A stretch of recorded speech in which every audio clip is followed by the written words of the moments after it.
నమస్కారం అండి అందరికీ. Welcome to my YouTube channel Shri Manju spiritual. మనము ప్రతిరోజు లలిత సహస్రనామాలకు ఒక్కొక్క చొప్పున ప్రతిపదార్థాలు తెలుసుకుంటున్నాం కదా. శ్రీమాత్రే నమః. ఈరోజు 249 ప్రతిపదార్థం తెలుసుకుందాము. పజ్ఞాచ ప్రేత ఆసనాసిన. పజ్ఞాచ ప్రేత ఆసన ఆసిన పంచప్రేతములే ఆసనముగా గలది. బ్రహ్మ, విష్ణువు, రుద్రుడు, మహేశ్వరుడు, సదాశివుడు వీరందరూ శక్తి తమతో ఉంటేనే ఏ పనైనా చేయడానికి సమర్థత కలిగి ఉంటారు.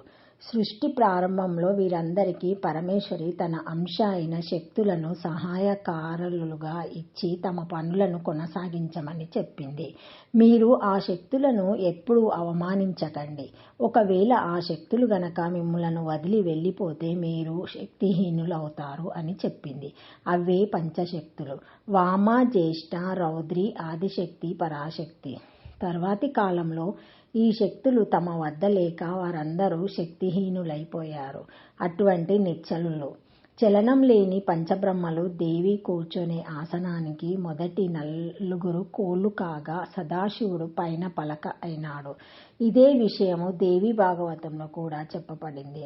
బ్రహ్మ విష్ణుశ్చ రుద్రశ్చ ఈశ్వరశ్చ సదాశివ ఏతే పంచకురః ప్రోక్త ఫలాకాస్తు సదాశివ.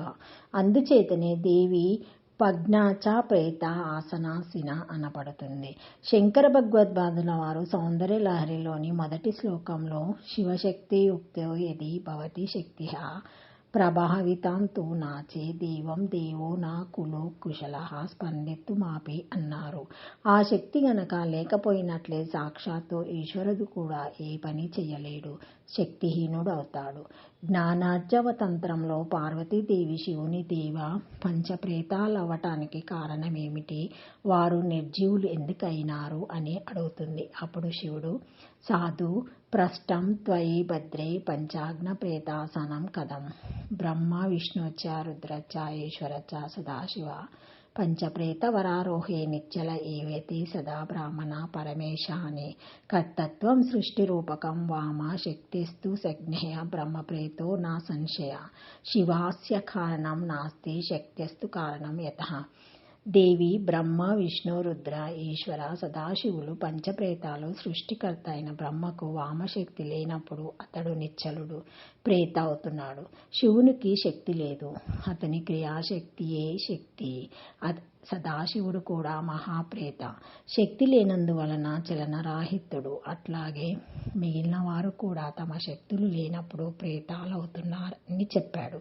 ప్రేత ఈ పదాన్ని విడదీస్తే ఈత ప్రేత అంటే చక్కగా వెళ్ళిపోయినది అని అర్థం, అంటే పరలోకానికి అని అర్థం.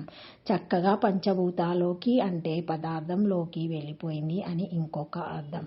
అలా పంచభూతాల్లోకి వెళ్ళిపోగలిగే ద్రవ్యాన్ని ఆసనంగా చేసుకుని కూర్చొని ఉన్నది అంటే పంచభూతాలలో ఆదివాసించి ఉన్నది అని అర్థం. పంచభూతాలకు పంచబ్రహ్మాలైన బ్రహ్మ, విష్ణు, రుద్ర, ఈశ్వర, సదాశివులు అధిపతులు. వీరి శక్తి క్షీణించినప్పుడు వీరు కూడా పంచభూతాల్లోకి లీనమైపోతారు. సౌందర్య లహరిలోని 26వ శ్లోకంలోని మొదటి పాదంలో ఆదిశంకరులు ఈ విషయం ప్రస్తావించారు. వీరి చిహ్నిచ పచాజ్ఞత్వం వ్రజ్రాతి హర్యారోపణోతి వీరతిం.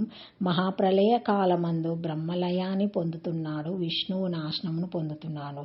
పంచబ్రహ్మాలను పంచప్రేతములుగా చేసి వారిపై ఆసీనురాలయ్యే అధికారం పరమేశ్వరికి మాత్రమే ఉన్నది. బ్రహ్మాదులకు శక్తినిచ్చేది శ్రీ లలితా పరమేశ్వరియే. కల్పాంతంలో పంచబ్రహ్మాల్లోని శక్తిని ఉపసంహరించి కల్ప ప్రారంభంలో వారికి తిరిగి శక్తులను ప్రసాదిస్తుంది. అప్పుడు వాళ్ళు తమ తమ శక్తులతో తమ క్రియలను నిర్వహిస్తారు. అందువలన శక్తిరహితురాలై ప్రేతాలైన బ్రహ్మాదులైన మందిని అధిష్ఠించి వారికి శక్తినిచ్చే దేవి పంచప్రేత ఆసనాసిన అనబడుతుంది. ఓం పంచప్రేత ఆసనాసినాయ నమః. అష్టాక్షరి శ్రీమాత్రే నమః.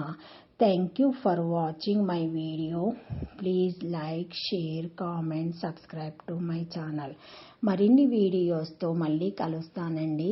Thank you. ఈ వీడియో మొదటిసారి ఎవరైనా చూసి ఉంటే తప్పకుండా లైక్ చేసి సబ్స్క్రైబ్ చేసుకోగలరని కోరుతున్నానండి. బెల్ అనే ఐకాన్ బటన్ని ప్రెస్ చేయగలరని కోరుతున్నాను. Thank you.